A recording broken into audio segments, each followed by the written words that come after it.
Bakit ganyan na naman ang mukha mo, Ella? Ano na namang nangyari? Napapansin ko napapadalas na yata yung bosangot mong mukha ah. Di pinansin ni Ella ang kaibigan na ka-video call niya. Pinagpatuloy niya lang pag-iimpake habang masama ang mukha. Hoy gaga, ano nangyari? Napairap na lang siya at saka sumagot. I need to accompany that bastard to his business project in Russia and next to Sicily. I got chosen as the representative. Buntong hininga niya at saka sinara ang bagahe. Napaisip ng bahagya si Rian. Eh di maganda. Salubong ang kilay niya ng lingunin at titigan ng kaibigan sa screen. Ano maganda? Sino ba kasi yung F-tard na yan? Ni Rian na hindi tinuloy ang nickname na binigay ni Ella sa kung sino mang sasamahan nito dahil sa pangit yun pakinggan. Montreal. Maikling sagot ni Ella na makalapit sa pinagpatungan niya ng cellphone para harapin na maayos si Rian. Mr. Montreal? Patingin nga niya, nakaka-curious yan ha. Pinagbigyan lang niya ang kaibigan at binigay rito ang litrato ni Blake kasama ng ibang impormasyong nakuha niya mula sa kung saan. Ilang minutong tahimik at walang sagot sa Rian na mabasa yon. Rian? Hoy gaga, wag mong sabing fan ka rin yan. Anong fan? Baliw. Natawa to at saka muli siyang tinanong kung anong reaksyon ng ama niya, kaya kinuwento niya rito ang nangyari ng mga nakarang araw. Kinabahan ng bahagya si Ella na makapasok sa gate ng mansyon ng ama niya. 2 araw siya di nakauwi dahil masyadong busy at maraming gawain sa kumpanya. Hindi niya nasunod ang ina at hindi agad siya nakauwi kinabukasan. Pero bakit siya kakabahan? Di na siya bata na kailangan palagi mag-report sa kung anong mga ginagawa niya. Tinangoon niya ang mayordoma na makita niya to sa bungad. Walang ibang maids o guards sa makikita sa lugar maliban sa matandang babae na mababanaag ang kakaunting pag-aalala sa mga mata. Nasa kusina na ho sila, Ma'am Ella. Anito kaya nagtungo siya sa malaking kusina. Makailang beses na napalunok si Ella, tsaka huminga na malalim bago tumapak ng tuluyan sa loob. Nakita niya roon ang ama, ina, at ang nakababata niyang kapatid. Ma, pa. Di pa man natapos ang sasabihin ni Ella nang ihagis ng ama niyang hawak na baso na naging dahilan ng ingay at pagkabasag noon sa sahig. Gulat na napatangong ina niya at saka dali-dali lumapit sa tabi ng ama. Walang imik ang kapatid at tila walang ganang tumuloy sa pagkain. Gabriel, maghunos dili ka. Huminahon ka muna at baka mapano ka. Nagaan na lang aning Isabella na aakayin sanang asawa, ngunit marin siyang tinabig nito at galit na tiningnan si Ella. Napaorong siya at tumahimik na lang. Pinapahiya mong pamilyang to, Ella. Bakit ngayon ka lang? Pinaalalahanan ka na ng mama mo pero hindi ka pa rin sumunod? Anong tingin mo sa aming mga magulang mo? Walang galang. Pinigilan ni Ella ang sarili na bulyawan pabalik ang ama dahil kahit papano may respeto pa rin siya rito. Malamig ang boses niya nang sumagot. Marami akong ginawa at... Shut up, Ella! Sigaw ng ama niya doon at sigaw rin ng ina niya dito. Napa-poker face siya at saka tinignan ng kamay na gusto niya nang itakip sa tenga niya. Kagaya ng gusto ng dalawa ay tumahimik siya at saka naupo. Muling inalo ni Isabella ang asawa dahil sa namumula na ito sa sobrang galit. Bahagya naman kumalma si Gabriel pagkatapos magbasag ng ilan pang gamit. Alam mo may bisita pa tayo at alam mo kung gaano siya kaimportante. Pinaghintay mong taong yon, Ella. Dinuro siya ng ama. Gusto man niyang sumagot kaso magwawala na naman to. Teka, bakit kasalanan niya na naman? Nangunot ang noon niya at di niya pigilang magsalita. Bakit ako na naman? Kumuyom ang kamao ni Gabriel na nakapatong sa lamesa. Pinauuwi kita ng Lunes. Anong petsa na ngayon? Nirekomenda ka na magaling mong lolo para isama ni Mr. Montreal sa Russia. I told you that we'll talk about it pero hindi ka sumipod. Alam mo bang pinaghintay mo si Mr. Montreal sa sagot mo? Nakakahiya ka. Siya ang pumiling maghintay, hindi ako. Ba't ba parang kasalanan ko lahat? Umingo siya. Alam ko namang hindi mo ako bibigyan ng ganun kalaking oportunidad pa. Bakit di na lang si Emma ang sama ninyo? Total malaki na rin na itulong niya sa pamilyang to. Well, maliban na lang sa mga balibalitang kumakalat ngayon na nahihilig siya sa bisyong sumisira sa reputasyon ng pamilya natin. Nangiti siya. Oh, pero hindi naman siguro totoo yon, di ba? Di niya pa rin nakakalimutang binenta siya ng sarili niyang pamilya para sa karangyaan. Sila ang nakakadiri. Sila ang nakakahiya. Natigilan sa pagnguya si Emma, tsaka tumalim ang mata nito nang matitigan siya. Ngunit wala ring naging reaksyon sa Ella at lalo pang nilakihan ang ngiti sa labi. Enough! Ikaw ang sasama kay Mr. Montreal. Yan na rin ang nasabi namin. Ayaw ka man o hindi. Wag na wag ka nang magkakamali, Ella. Kung hindi, makikita mong hinahanap mo. Anitong may pagbabanta at saka siya tingnan ng taimtim. You will help him at every way you can. Wag mong ipapahiya ang mga Guevara. We expect so much from you. Understand? Napaismit siya. Ulol. Yes pa? Walang ganang sagot niya. At ako pa talagang naging kahihiyan? Natawa siya ng pagak. Wala naging komento si Rian, napailing na lang to na tila dismayado sa pamilya niya. So anong gagawin mo ngayon? 'Di ba? Eh di no choice. Let bygones be bygones na lang. Kalimutan na nakaraan at alalahanin ang present situation. Yan ang sabi niya, ngunit nakakaramdam pa rin siya ng kakaibang damdamin tuwing haharapin ang lalaking yon. Nagpaalam si Ella kay Rian nang marinig ang mga ingay sa baba. Binuksan ang pinto at saka binigay ang mga importanteng bagahe na naimpake sa mga maids na sumalubong sa kanya. Mag-iingat ka doon, Ella. Inaplos si Mama ang mukha ko nang salubungin ako pagkababa. Tinangoan ko lang siya at saka tiningnan ng pamilya ko kung matatawag ko ba talaga silang pamilya na nasa labas at nag-aabang. Naroon si Lolo na may nagmamalaking ngiti. Huwag mo na kaming alalahanin dito at mag-focus ka lang sa trabaho mo kasama si Mr. Montreal, apo. As if naman gusto ko kayong alalahanin. Pagbubutihin ko po, Lolo.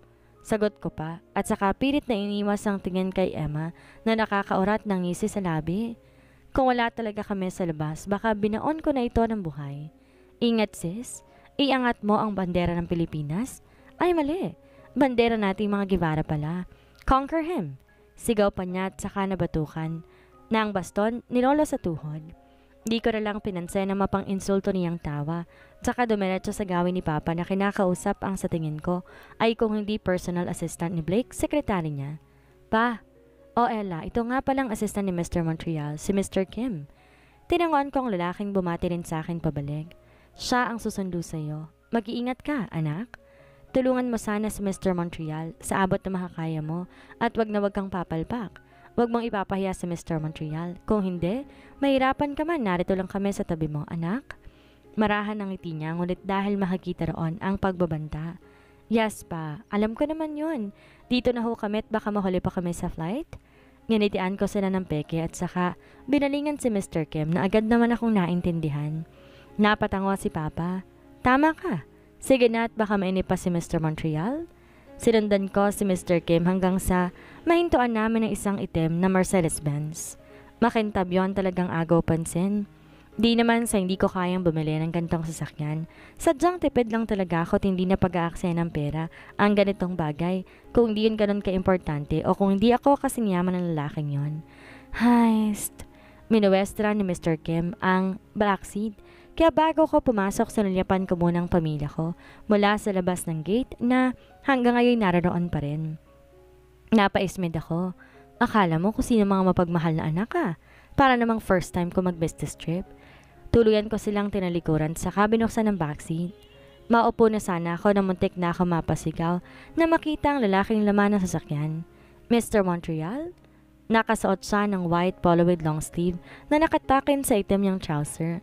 Magkakross sa mga braso sa dibdib katulad ng binti niya habang nakasuot ang itim na shades. He looks, good looking. Malapad na balikat at mga muscles. Bumabakat sa suot niyang polo. How manly? Miss Ella, aalis na ho tayo. Ani Mr. Kim na nasa driver seat na kaya napatigalgal ako. Tsaka dali-daling pumasok at tumapo sa loob. Siniksik ko talaga ang sarili ko sa pinto. Kahit na malawak ang loob. Tinignan ko ang suot ko. White blouse with black pencil cut skirt. Ponytail. Alam kong may itsura naman ako kahit papaano. Pero sino bang hindi mawawala ng confidence kung itatabi ka sa taong kahit yata pagsuotin mo ng basura ay maganda pa rin. Pinilig ko na lang ang ulo ko at tinuon ng pansin sa labas. Masyado kasing awkward ang katahimikan sa loob. Turn up the air conditioner. Malamig na aniya sa katabi ko. Inaayos niya pa ang damit at tila naiinitan. Mainit ito para sa kanya. Anong klaseng balat yan? Hindi ko alam. Kung balat sanggol ka na may manipis na balat at madaling mainitan o balat dragon dahil hindi maramdam yung lamig. Yes, boss. Maya-maya pa, mas lalo ko naramdaman ang lamig. Pakiramdam ko nanonood yon hanggang sa kailaliman ng balat ko. Nagsisituloy ako kung bakit skirt at blouse pa ang naisuot ko. Bahagya ako niyakap ang sarili ko at saka muling tinoon ang pagtingin sa labas. Baka sakaling mawala sa isipan ko ang lamig. Pahinaan mo, boss? Nagtatakang boses ni Mr. Kim na sarili pa ng boss niya sa side mirror. Yung aircon. Mahina ngunit may diin ang boses nito, kaya't napangwi si Mr. Kim, tsaka muling inabot ang aircon sa tabi para pahinaan. Napakamot sa batok si Mr. Kim, napaayos ng upo at komportabeng sinandal ang likod ko sa malambot na upuan. Gusto ko sana itanong ko ilang taon na nagtatrabaho si Mr. Kim para sa lalaking to, na mahihinuha ko may pagka-bipolar yata. Kasi kung matagal na baka pwede ako magtanong sa kanya kung paano niya nahahandle yung mga gantong tao. Ilang minuto na rin ako na magising mula sa pagkakaidlip nang maramdaman ko ang paghinto ng sasakyan. Sabay silang lumabas kaya't lumabas na rin ako. Bago ko tuluyang umalis, binigay na ni Mr. Kim ang dalawa kong maleta na hindi naman ganon kalaki. Saka ko lang na-realize na ang gunggong na Montreal ay umalis na. Nagpaalam ako sa assistant niya at lakad takbong sinundan siya. Palibhasa wala siyang hawak. Habol ang hininga ko na maabutan siya. Lalabanan ko na sana siya nang harangin ako ng mga escort niya. She's with me. Sinamaan ko ng tingin ang mga guards na umurong sa at nagbigay daan. Dala-dala ang maleta ko, sinundan ko ang gagong si Mr. Monreal kasama mga resort escort niya patungo sa isa sa mga eroplanong hiwalay sa public transportation. And it turns out na isa sa mga private plane niya ang sasakyan namin papunta ng Russia. Ano bang nakakabigla doon? Of course, he is Blake Montreal, the infamous president of their family's empire. Hindi ko siya hinintay tumapak sa hagdan pataas. Inis ko siyang inunahan sa kaakyat. Binati ako ng stewardess pagkaakyat. Nginitian ko naman ang babae at saka nagtuloy sa loob. Sa gitna ako nakaupo matapos kong ilagay ang mga maleta ng compartment sa itaas. Kasya naman siya kahit papaano? Yes, no hassle. Ito ang nagagawa ng pera at kapangyarihan. Hindi ako naiinggit na may sarili siyang eroplano, okay? Kinuha ko lang ang cellphone ko at tinignan ang mga naisulat kong importanteng notes doon. Natigilan lang ako na maramdaman ng pagtabi sa akin ng isang nilalang. Wala ka na bang mapiling ibang pwesto? At dito ka talaga naupo, Mr. Montreal? Hindi ko na napigilan pang sarili ko at nasabi ko nga iyon sa kanya. Wala naman siyang naging reaksyon at tinignan lang ako ng mga mata niya. Wala nang shades niyang suot kaya't malaya ko na yung nakikita. What is your problem? Tanong niya rin sa akin na nakaraan. Ano ba siya, robot? Nakaprogram ang sasabihin ng kausap eh. What's your problem? Into ko na lang pag-iisip ko dahil ayokong naaalala ang pangyayari ng araw na yon at baka hindi ko lang siya mapakisamahan ng maayos. None. This is my plane, my seat. So it's also given that I can choose wherever I want to sit. Ani at binaba ang shade sa ulo. At muli yung sinuot. Nagkibit balikat na lang ako at saka hinigpitan ng hawak sa cellphone ko dahil baka maibato ko lamang sa kanya to. Useless makipag-usap sa taong tulad niya. Abno? E di iyon na. Isaksak mo sa baga mo. May sinasabi ka? Ha? Wala. Magpahinga ka na, Mr. Montreal. Malayo-layo pang destinasyon natin. Oh, anong tinitingin-tingin mo? Sinamaan ko siya ng tingin. Tulad ng dati wala siyang sagot at patuloy pa rin ang pakikipagtitigan, kaya ako na ang unang umiwas ng tingin. Tinoon ko na lang ang pansin sa mga binabasa kong notes para sa mahalagang gagawin kapag nakalapag na kami sa Russia. Pilit na hindi pinapansin ang titig niya. Pag ako talaga napikon, tutusukin ko ang mga mata nito. Pasalamat sa pati mata niya, maganda. Ma'am, sir, do you want some pastries? Drinks? Yang stewardess na napadaan, dala-dalang isang cart. Ma'am, sir, daw po, pero kay Montreal lang nakatingin? Inilingan ko yung stewardess bilang sagot habang itong katabi ko, kumuha lang ng isang bottled water. Aren't you cold? Maya-may biglang aniya. Natigilan ako saglit. Di ko siya pinansin bago maling ipinagpatuloy ang pagbabasa. Wala ako naririnig. Hey, I'm asking you. Seryoso at may diin ang boses niya. Puno yun ng otoridad kaya tinipon ko lahat ng pasensya ko. Tsaka siya nalingon at pilit ng nilitian. Yes. Aren't you cold? Taas kilay pang sagot niya. Cold? I'm not. You're not? With that kind of clothes? Pinasadahan niya ng tingin ang damit ko, kaya awang ang labing sinundan ko naman ang tingin niya. Walang masama sa suot ko. Sadyang abnormal ka lang. Inulit ko ang sagot ko. No, I'm not. I'm fine. Kaya kung wala ka nang gagawin ngayon, magpahinga ka na lang muna at wag mo na akong bisitin pa. Natahimik siya at akala ko tapos na at muli tinuon ang paningin sa cellphone ko. Matapos kong masiguradong kumpleto na mga importanteng files at notes doon, tsaka lang ako naglaro bilang pamatay oras dahil nasa 14 na oras na rin ang magiging biyahe namin. Natigil na lang ako na maramdaman ng bigla ang pagtabon sa akin ng kung ano. Kumabog ang dibdib ko nang umabot sa pang-amoy ko. Ang nakakahili na nitong amoy? Kaya't nataranta ko yung iniles sa ulo at pinakatitigan.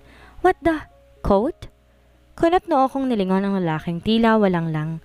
Wala-wala ang nakahalokip-kip sa tabi ko. Wala nang shades niya at hindi ko na alam kung saan niya itinabi. Pikit ang dalawa niyang mata kahit mas payapa na siyang tingnan. Mr. Montreal, is this... I'm asleep. Nagtagis ang bagang ko. Clearly you're not. I don't need this. I'm asleep. Di pa rin nagbabago ang posisyon niya. Kung di lang talaga siya nagsasalita, masasabi kong tulog siya. Napabuntong hininga ko at sinuot ang coat. Medyo malamig nga, pero kaya ko naman. At sana kung magpapahiram siya, binigyan na lang niya na maayos. Hindi yung binabalibag niya. Medyo nagulo pa tuloy yung buhok ko. Salamat. Kahit nakapikit siya, nakangiti pa rin ng matamis. Peke man at labag sa loob, at least nagpalasalamat pa rin ako sa bagay na binigay niya, di ko naman talaga kailangan.